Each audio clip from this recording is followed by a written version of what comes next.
नमस्कार, हिमाचल दस्तक में एक बार फिर आपका स्वागत है। मैं हूं आपके साथ मस्तराम डलैल। पेश करते हैं हिमाचल प्रदेश की प्रमुख खबरें। राज्य की सुक्खू सरकार ने प्रदेश के 3 कॉलेज प्रोफेसर की सेवाओं को पूरी तरह से बर्खास्त कर दिया है और इन तीनों प्रोफेसर्स को छात्राओं के साथ छेड़छाड़ तथा यौन शोषण करने के आरोप में उनकी सेवाओं को बर्खास्त करने के बाद इनकी सरकारी नौकरी से परमानेंट छुट्टी कर दी है, क्योंकि डिपार्टमेंटल इंक्वायरी के बाद कुछ तथ्य सामने आए जिस आधार पर इन्हें सरकारी सेवाओं से बर्खास्त किया गया है। फिलहाल सेवाओं से बर्खास्त होने वाले इन शिक्षाविदों में से एक चौड़ा मैदान शिमला के कोटसेरा कॉलेज में गणित पढ़ाने वाले प्रोफेसर वीरेंद्र शर्मा शामिल हैं और दूसरे जवाहरलाल नेहरू ललित कला अकादमी कॉलेज लोहारब के नृत्य कथक प्रोफेसर पवन कुमार का नाम शामिल है।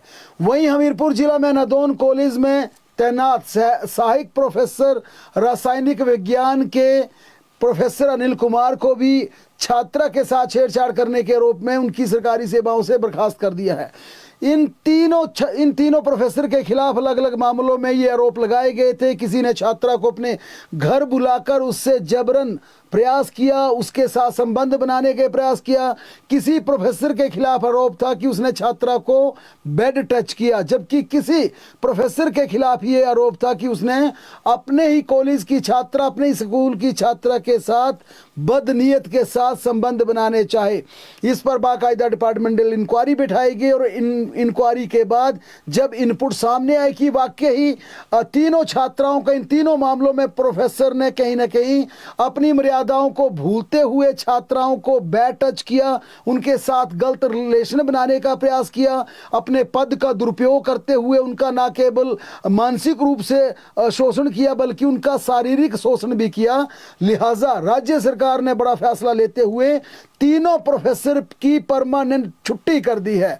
और आपके घर में, आपके आस पड़ोस में या आपके गांव में भी अगर इस तरह की वारदात कोई टीचर्स या कोई भी व्यक्ति आपके साथ करता है, कोई भी, चाहे वो आम व्यक्ति है, तो इसकी शिकायत जरूर अपने परिवार के लोगों के साथ करें। और ये दायित्व उन परिजनों का भी बनता है जिनकी बच्चियां, छोटी बच्चियां स्कूल कॉलेज में जाती हैं, कि समय समय पर अपने बच्चों की काउंसलिंग करें और उन्हें इतनी हिम्मत दें कि कोई भी ऐसा दुस्साहस करें उनकी तुरंत प्रभाव से शिकायत की जाए।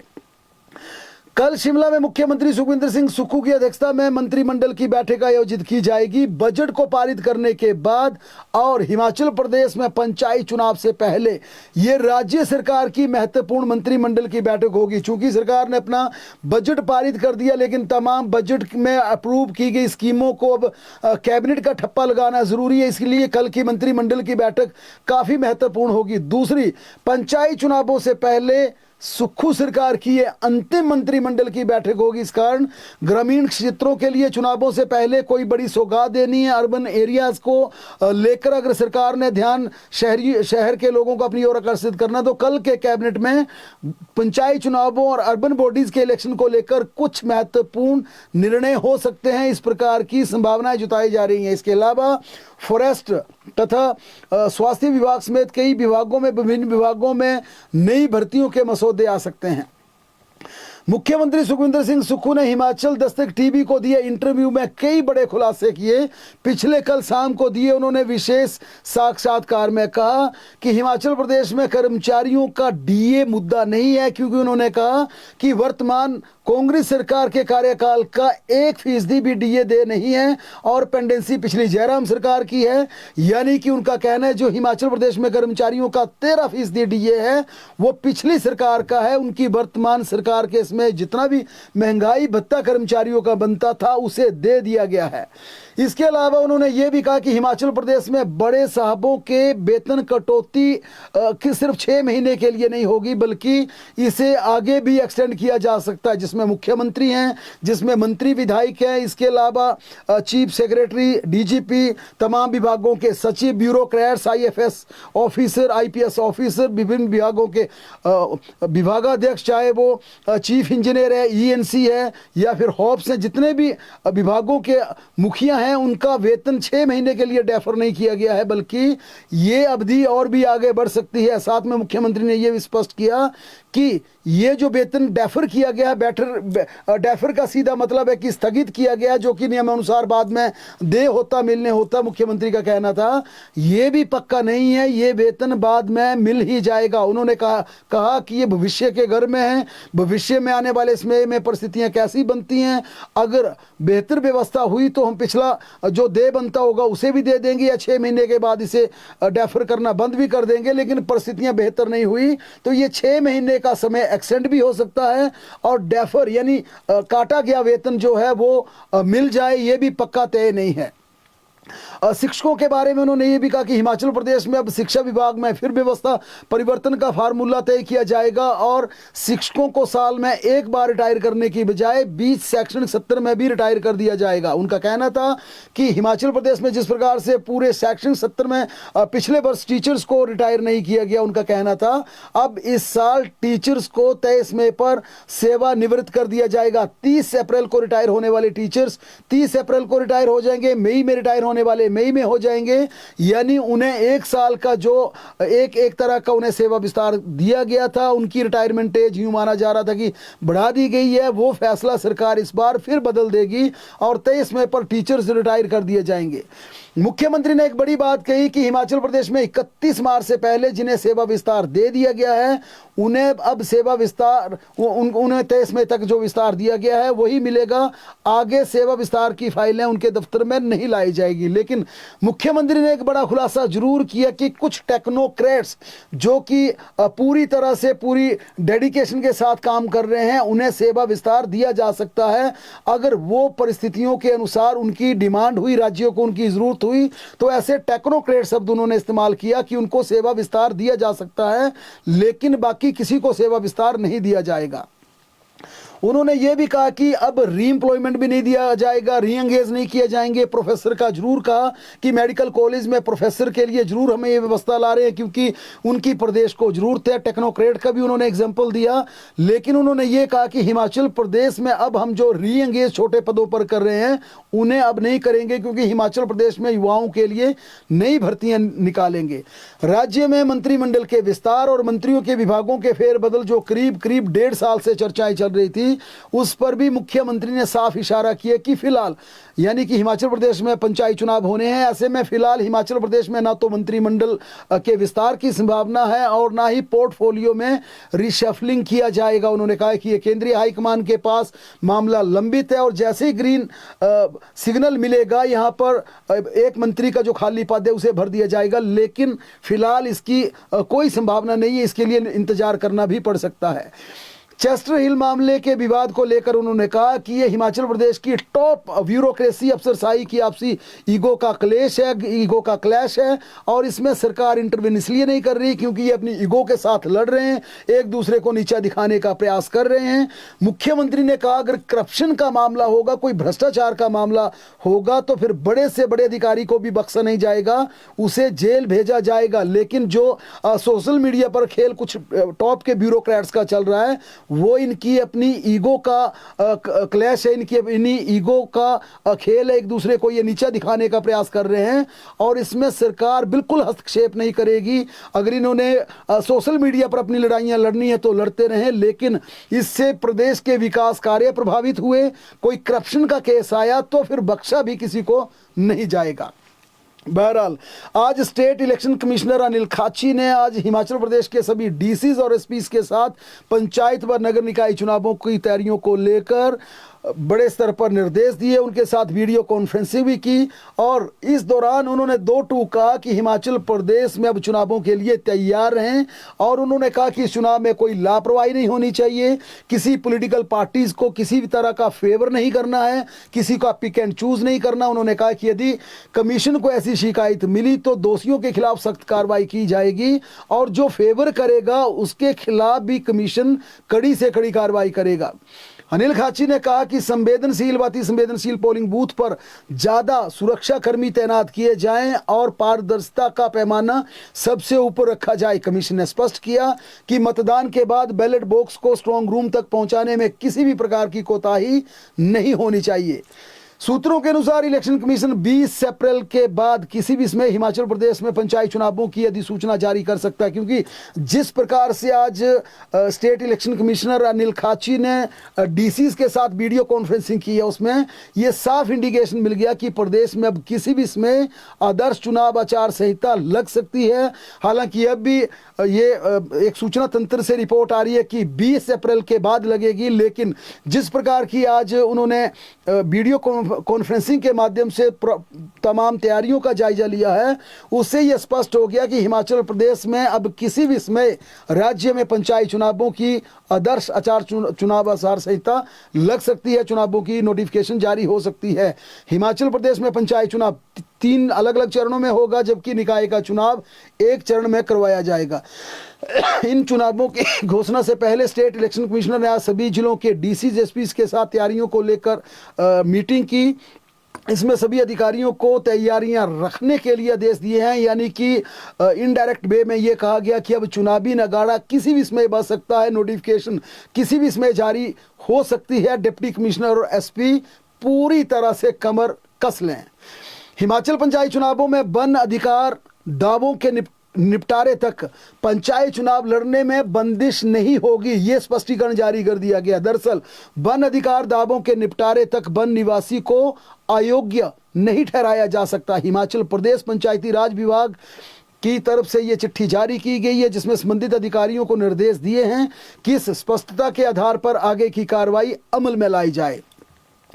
हिमाचल प्रदेश सरकार के चीफ सेक्रेटरी को 31 दिसंबर 2020 को दी गई अपील के संदर्भ में उपरोक्त विषय का उल्लेख किया गया है। निर्देश में कहा गया है कि एक अपील अथवा हस्तक्षेप की मांग वाली याचिका के संदर्भ में स्पष्ट किया गया है कि वन अधिकार के दावे लंबित होने की स्थिति में वन निवासियों को पंचायत चुनाव लड़ने से अयोग्य नहीं ठहराया जा सकता। विभाग की ओर से जारी पत्र के अनुसार अनुसूचित जनजाति एवं अन्य परंपरागत वन निवासी अधिनियम 2006 की धारा 4 विदिन ब्रैकेट 5 के तहत वन निवासियों के अधिकार तब तक सुरक्षित रखते हैं जब तक उनके दावों का निपटारा नहीं हो जाता। निर्वाचन अधिकारियों को जारी पत्र में पंचायती राज विभाग के अतिरिक्त निदेशक केवल शर्मा ने कहा कि जिन लोगों ने अपने वन अधिकारों के लिए आवेदन कर रखा है वह पंचायती राज अधिनियम 1994 की धारा 122 विदिन ब्रैकेट 1C के तहत अयोग्य नहीं माने जाएंगे। विभाग ने संबंधित अधिकारियों को निर्देश दिए हैं कि इस स्पष्टता के आधार पर अगली कार्रवाई इन पंचायत चुनावों में सुनिश्चित की जाए, अमल में लाई जाए। उधर आगामी पंचायत चुनावों को स्वच्छ और व्यवस्थित बनाने के लिए प्रशासन ने सख्त कदम उठाया है और इसके तहत चुनाव प्रचार के दौरान सार्वजनिक स्थलों पर गंदगी फैलाने वालों पर 500 रुपये जुर्माना किया जाएगा। ये निर्णय विशेष रूप से उन मामलों को ध्यान में रखते हुए लिया गया जहां प्रत्याशी और उनके समर्थक जगह जगह पोस्टर, बैनर तथा पंपलेट लगाने और इधर उधर फेंकने के बाद क्षेत्र में गंदगी फैलाते हैं। प्रत्याशियों को चुनाव चिन्ह आवंटित होने के बाद चुनाव आयोग की इस पर नजर रखनी होगी। जारी निर्देशों के अनुसार पंचायत सचिवों को इस संबंध में जिम्मेदारी सौंपी गई है और उन्हें ही इस पर निगरानी रखनी होगी।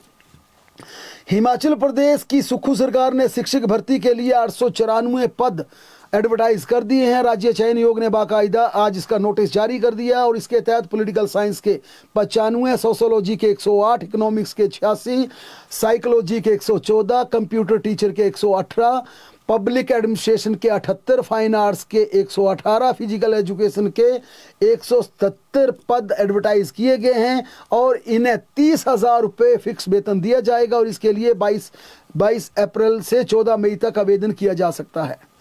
कांग्रेस पार्टी ने अपने जिलाध्यक्षों की गलतफहमी को दूर करने का बड़ा फरमान जारी किया। पार्टी ने साफ कहा जिन जिलाध्यक्षों की कुर्सी परमानेंट यानी स्थायी नहीं होगी बल्कि परफॉर्मेंस के आधार पर उन्हें आगे उनका कार्यकाल किया जाएगा, वरना उनकी किसी भी समय छुट्टी कर दी जाएगी।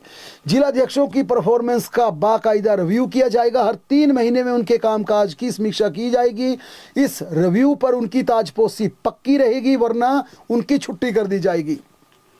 प्रदेश कांग्रेस ने आज अपनी पहली प्रदेश कार्यकारिणी की बैठक की। इसमें प्रदेश भर के नए पदाधिकारियों ने अपने सुझाव दिए, वहीं जिलाध्यक्ष भी इस बैठक में मौजूद रहे। सभी ने पंचायती राज संगठन को लेकर चर्चा की। हालांकि इस बैठक में हंगामे भी देखने को मिले। सूत्रों के अनुसार कुछ नवनियुक्त पदाधिकारियों ने कार्यकर्ताओं की अनदेखी के आरोप जड़े। ये वही नेता है जो गाहे बगाहे इस तरह के आरोप लगाते रहते हैं। आज इन्होंने एक बार फिर से खुलकर कहा कि कांग्रेस सरकार हिमाचल प्रदेश में कार्यकर्ताओं के दम पर बनी है, लेकिन मूल कांग्रेस कार्यकर्ताओं को सरकार में तवज्जो नहीं दी जा रही। मीटिंग शुरू होने से पहले मीडिया से बातचीत करते हुए मुख्यमंत्री सुखविंदर सिंह सुक्खू ने कहा कि बैठक पार्टी इस मुद्दे पर चर्चा करेगी और तय करेगी कि कोई भी कांग्रेस वर्कर पंचायत का चुनाव पूरी तरह से स्वतंत्रता से लड़ सकता है। इसमें किसी भी प्रकार की पार्टी की कोई बंदिश नहीं होगी, ना पार्टी से किसी को परमिशन लेने की जरूरत होगी। उन्होंने कहा कि चुनावों के लिए सरकार और संगठन तैयार है, मगर ये चुनाव पार्टी चुनाव चिन्ह पर नहीं लड़े जाते, इसलिए कोई भी कांग्रेस का कार्यकर्ता चुनाव लड़ सकता है। मुख्यमंत्री सुखविंदर सिंह सुक्खू ने कहा कि महिला आरक्षण के लिए सबसे पहला कदम कांग्रेस पार्टी ने उठाया। कांग्रेस ने देश के पंचायती राज सिस्टम में महिलाओं को 33% आरक्षण की व्यवस्था की। वहीं प्रदेश कांग्रेस ने वरिष्ठ नेता एवं पूर्व मंत्री कौल सिंह ठाकुर ने कहा कि पार्टी कार्यकर्ताओं की अनदेखी से असंतोष बढ़ सकता है, जिसका असर सीधा सरकार के कामकाज पर पड़ता दिख रहा है। उन्होंने कहा कुछ मामलों में कांग्रेस पदाधिकारियों और उनके परिजनों को बिना उचित कारण दूर दराज के क्षेत्रों में ट्रांसफर किए जाने की शिकायतें सामने आई हैं। इस मुद्दे पर उन्होंने व्यक्तिगत रूप से उठाया और संबंधित विभाग को बाकायदा पत्र भी लिखा। ठाकुर कौल सिंह ने कहा कि अधिकारियों के स्तर पर भी इसमें गड़बड़ियां हो सकती हैं, हो सकता कि उनसे चूक हुई हो, जिससे वास्तविकता सूची में बदलाव हुआ हो। उधर नेता प्रतिपक्ष जयराम ठाकुर आज मंडी जिला के सरकाघाट पहुंचे। इस दौरान उन्होंने सिया के परिजनों से मुलाकात करने के बाद मीडिया से बातचीत में कहा कि छात्रा हत्याकांड में आज 4 दिन बीत जाने के बावजूद हिमाचल प्रदेश की सरकार सिर्फ जांच तक सीमित होकर रह गई है, जबकि कार्रवाई के नाम पर अभी आगे 1 इंच भी कार्रवाई नहीं बढ़ पाई है। उन्होंने कहा प्रदेश सरकार को सोचना होगा कि ये कोई सामान्य घटना नहीं। जयराम ठाकुर ने कहा कि इस पूरे मामले में पुलिस की इन्वेस्टिगेशन प्रॉपर नहीं हो पा रही। पुलिस अभी तक ये पता नहीं कर पाई कि उस बच्ची को मौत के घाट क्यों उतारा गया, हत्या का कारण क्या था और इस पूरे मामले की वजह क्या है। उन्होंने कहा कि इससे प्रदेश की कानून व्यवस्था पर भी सवालिया निशान उठ रहे हैं। देश की राष्ट्रपति द्रौपदी मुर्मू 27 अप्रैल से 6 दिन के हिमाचल प्रदेश के दौरे पर आ रही हैं। राष्ट्रपति सचिवालय ने इस बारे में बाकायदा शेड्यूल जारी कर दिया है। इसके अनुसार वे शिमला अटल टनल और पालमपुर यूनिवर्सिटी का दौरा करेंगी और यहाँ पर प्रवास करेंगी। हिमाचल प्रदेश से नवनिर्वाचित राज्यसभा सांसद अनुराग शर्मा ने आज सांसद परिसर में पद एवं गोपनीयता की शपथ ग्रहण की। उन्होंने उपराष्ट्रपति एवं राज्यसभा के सभापति सीपी राधाकृष्णन ने शपथ दिलाई। चंबा जिला के चंडी पंचायत में लाखों रुपए के गबन का मामला सामने आया। गबन के बाद आरोपित कनिष्ठ अभियंता और तकनीकी सहायक पुलिस के हत्थे नहीं चढ़ पाई। पुलिस उन्हें ढूंढने में कामयाब नहीं हुई। जिला चंबा में चुरा हलके की चंडी पंचायत में प्रशासनिक जांच में विकास कार्यों के नाम पर लगभग 32,80,000 रुपए की अनियमितताएं पाई गई थी। इन दोनों आरोपियों के खिलाफ एफआईआर दर्ज की गई है।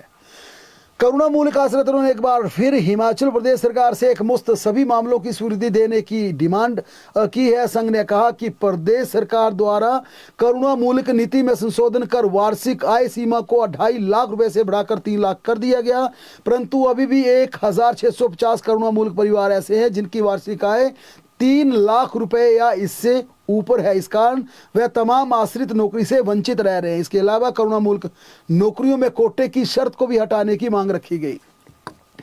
हमीरपुर से भाजपा विधायक आशीष शर्मा के भाई और चाचा को आज हमीरपुर कोर्ट ने 2 दिन के पुलिस रिमांड पर भेज दिया। दोनों के खिलाफ सुजानपुर पुलिस थाने में अवैध खनन को लेकर आपराधिक मामला दर्ज किया गया था। आरोपियों ने सुप्रीम कोर्ट में जमानत याचिका के लिए अर्जी दाखिल की थी, लेकिन उनकी अग्रिम जमानत याचिका खारिज हो गई थी। 2 दिन पहले उन्होंने हमीरपुर सीजेएम कोर्ट में सरेंडर कर दिया था और कोर्ट ने उन्हें 1 दिन के रिमांड पर भेजा था। आज उन्हें फिर कोर्ट में पेश किया गया, जहां पर उन्हें 2 दिन के पुलिस रिमांड पर भेजने का आदेश पारित किया गया। सोलन जिला स्थित एक निजी विश्वविद्यालय में बीती रात एक छात्र ने आत्महत्या करने का प्रयास किया। बताया जा रहा है कि छात्र हॉस्टल की बालकनी से नीचे कूद गया। इससे वह गंभीर रूप से चोटिल हो गया। घायल अवस्था में छात्र को इलाज के लिए आईजीएमसी शिमला रेफर किया गया।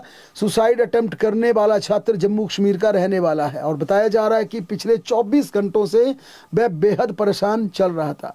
हिमाचल प्रदेश में मौसम की बात करें तो फिलहाल मौसम अगले आने वाले दिनों में भी हिमाचल प्रदेश में साफ रहेगा और अब एक बार प्रदेश में फिर कड़क यानी कि अब एक बार फिर लू चलने वाली गर्मी प्रदेश में चल सकती है। बहरहाल प्रदेश की तमाम बड़ी खबरों के लिए लगातार जुड़े रहे हमारे साथ, देखते और पढ़ते रहे हिमाचल दस्तक।